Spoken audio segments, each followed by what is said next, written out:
Hello, salve! Aqui quem fala é o Rod Cáceres e você chegou no Parafuso Voador.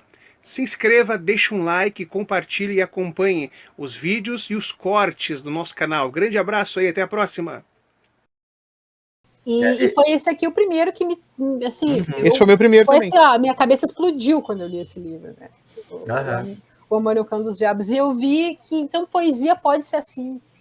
Poesia pode ter esse caráter mais narrativo e cotidiano, né? E ainda assim, então eu posso chamar o que eu faço aquilo. Então o que eu faço também é poesia de verdade, sabe? É muito legal se deparar com isso, tipo, puxa, escrevi um poema, cara. Eu sempre escrevia narrativa, escrevia poema, mas assim, né, achava que era muito hobby, quando as pessoas dizem hobby, né, eu acho tão estranho, porque o hobby, quando a gente fala do hobby, a gente tá falando e tá fazendo o binômio hobby e trabalho, né, como se tivesse que ser uma dessas coisas, e poesia é outra coisa, né. Mas é difícil para as pessoas perceberem isso. Aqui em casa, meu filho chega, pai, tu tá trabalhando? Não, filho, eu tô escrevendo. Então, olha só, vou te falar uma coisa. Assim, né? Não tem. Mas então. O Jimmy gosta muito, meu filho gosta muito de fazer aspas assim com o dedo. Esse trabalho aí. Mentira! Terrível. Como é que faz aspas com o dedo? Já terminou esse trabalho aí? Essa percepção ela é geral, né? É difícil. Às vezes é difícil porque o tempo livre que tu tens para escrever, as pessoas vão querer ocupar ele de alguma forma. É assim mesmo. Cara, assim, ó, experimente ser mulher no mundo, sabe? Vou te dizer, se tu tá achando ruim, meu amigo, experimenta. Porque... Olha, eu posso dizer que eu sempre tento escrever personagens mulheres, né? Então eu tento fazer esse exercício, sabe? Eu vou conversando com amigas e tudo mais sobre problemas, né? E aí, quando eu faço uma personagem mulher, eu tento colocar esses problemas, essas abordagens. E é difícil mesmo, cara.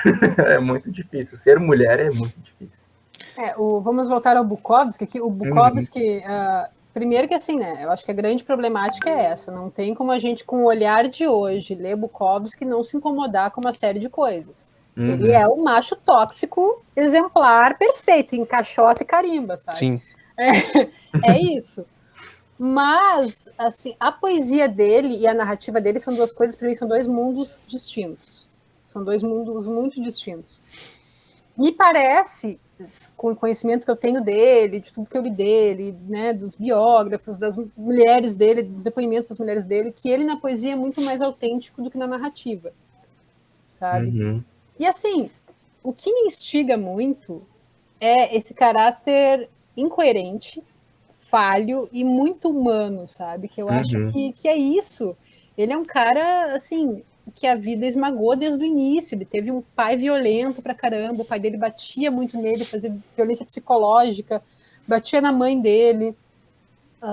Depois ele teve aquele problema, né, que marcou ele muito, a adolescência dele, ele é um cara muito antissocial, porque tinha problema de acne, sim, mas quando a gente fala de acne, não é ter muitas espinhas, é ter que ser internado, ser hospitalizado para fazer tratamento, porque está com o corpo inteiro coberto de acne, era este nível de acne dele, que deformou a pele dele para sempre. Então ele foi um cara assim, que até os 24 anos ele era virgem, e a primeira experiência sexual dele foi com uma prostituta.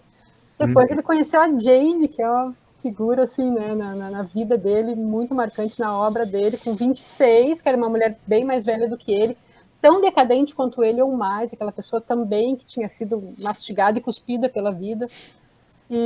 A Jane é a baixinha? Na verdade, tem uma foto que rola muito por aí, que é dele com uma mulher na frente de uma geladeira, que dizem que ela e não é ela. Aquela era uma fã que foi visitar ele no dia do aniversário dela, e ela tem um jeito meio de bêbada, decadente na foto, e as pessoas acham que é a Jane. Eu não achei foto da Jane, nem nesse livro que tem da biografia. Não, porque ele foi casado com uma mulher baixinha, mais fortinha. No fim da vida, assim, uma que ele foi casado, que ele se relacionou, que era bem mais nova do que ele. Qual delas era? Deixa eu ver se eu tenho aqui. A Amber, que era 30 anos mais nova do que ele, que era uma bem pequenininha. Mas é que ele era um cara grande, né? Então as mulheres com quem ele se relacionava pareciam pequenas perto dele. Ele era um gigante, como elas dizem, um cara grandão, né? E então é isso, esse cara assim, que passou a vida em subempregos. Muita coisa do que ele fez, que tornou ele famoso, ele só fez para conseguir dinheiro, como ele escreveu muito tempo para revistas pornográficas, porque era o que dava grana. Porque ele trabalhou nos Correios por aquele tempo todo, né, que Bukowski, Cartas na Rua, que é um dos livros que eu gosto muito. É o primeiro romance. Primeiro, e eu gosto muito. Eu gosto muito. Aí ele já tem, assim, tudo que vai se repetir nas outras narrativas dele, né? Do estilo, do humor dele, o humor muito ácido dele. E ele começa ainda, a primeira frase aí começou como um erro, né? É genial. Que eu ouvi falar que estavam contratando alguém e era outra coisa, foi para lá, né? E ele trabalhou por muito tempo. E assim, ó, as pessoas idolatram, me irrita, ainda brinco com o Pedro que eu gosto do Bukowski, o fandom é que fode, né? Porque tem aquela guria comediante, agora eu me esqueci o nome dela, que eu já disse antes que eu sou péssima com nomes, que faz muito aquele personagem que ela desenha em bigode e fala: adoro Bukowski. Este cara, esquerdista, leitor de Bukowski, é isso que me faz nem dizer que eu gosto de Bukowski, sabe? Eu não quero esse conhecimento. Não quero distância. Porque é isso, as pessoas idolatram pelas razões erradas. É um trecho de um poema que aí tu vai ler o poema inteiro, como aquele... jamais confie em alguém que não... Como é que é? As pessoas que não enlouqueceram, que vida de merda elas tiveram. Esse poema inteiro ele é um espetáculo. Esse verso sozinho não significa nada. Tá? E outras coisas várias, como o Notas de um Velho Safado, que ele escreveu por muito, foi a coluna que deixou ele... O primeiro sucesso que ele teve foi essa coluna, que era numa revista, e é muito bizarro que assim, os editores, o pessoal da revista era hippie, isso era nos 60. E o Bukowski abominava. O Bukowski abominava tudo, ele era aquele cara niilista pra caramba. E inclusive, as pessoas próximas dele dizem que se ele tivesse alguma inclinação política, seria fascista. Né? Então, assim, ele é um cara que ele não tinha, porque ele queria que tudo se fudesse, assim, sabe? Foda-se tudo, o mundo é essa merda aí mesmo. E, ao mesmo tempo, a incoerência grande é que na poesia dele tu vê uma esperança tremenda, tu vê uma sensibilidade tremenda, sabe? Como Coração Rindo, ou O Estouro, que é o poema que eu falei antes, que eu amo de paixão. Ao mesmo tempo que ele está fazendo um poema sobre a ruína das coisas, sobre esse mundo arruinado, sobre as pessoas não serem boas umas com as outras, ele termina dizendo que tem que haver um caminho sobre o qual ainda não pensamos, sabe? E isso me arrepia, assim, de falar. Porque eu acho que é isso, né? Como alguém vai ser poeta sem ter alguma esperança, sabe? Eu acho que é exatamente isso que eu gosto.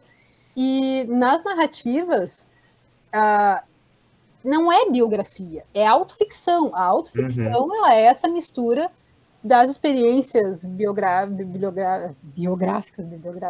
das experiências bibliográficas também, né? Sim. Misturar tudo que tu leu junto, mas das experiências de vida, experiências biográficas com a invenção de si mesmo, né? E é isso, ele criou essa persona, e essa persona, as leituras públicas mesmo, que tornaram ele também uma celebridade, ele fazia porque ele precisava de grana. Para ele deixar os Correios, o John Martin, que foi o editor dele por 30 anos, ele conversou com o John Martin e disse: olha, eu preciso de $100 por mês para poder deixar aquilo lá, já estava mais velho, já não aguentava mais, e para poder deixar aquilo lá, e era assim, ó, um cara muito louco, vírgula, né? Ele era um cara super controlado com dinheiro, nas contas dele, ele nunca deveu nada para ninguém, nas contas dele ali ele botava, ele tem tanto para aluguel, tanto para bebida, a pensão da filha, isso aqui, e era tudo controlado, então ele precisava de $100 por mês para viver o mínimo, e aí ele, para ganhar uma grana por fora, começou a fazer essas leituras públicas, tem vários vídeos dele lendo no YouTube, a gente acha fácil, a voz dele lendo é uma coisa assim, que hipnotiza, as leituras dele são hipnotizantes, e ele odiava fazer isso, porque ele chegava lá e as pessoas não queriam ouvir o poema, elas queriam um show, elas queriam ele bêbado, gritando, queriam que ele xingasse todo mundo, queriam um espetáculo, era isso que elas queriam. E aí, até chegar nesse ponto, elas não ficavam satisfeitas. Então, era uma coisa assim, se criou esse mito dele, e ainda se idolatra, se romantiza um cara que tinha problema com álcool, né, se romantizar o alcoolismo, o cara tinha esse problema porque ele era um fudido, um cara que não recebeu amor. Uma coisa que eu acho muito interessante é que assim, ele tinha muitos amigos de longa data por carta, se correspondia com muita gente. Vários relacionamentos dele amorosos começaram com essa relação por carta. E aí, quando as pessoas finalmente iam conhecer ele pessoalmente, ele arruinava tudo, sabe? Depois de anos correspondendo com alguém por carta, sendo um cara mais sensível, mais vulnerável, ele arruinava tudo, ele ofendia as pessoas, ele falava merda, ele tinha essa coisa autodestrutiva, sabe? De não conseguir manter uma relação. E não é porque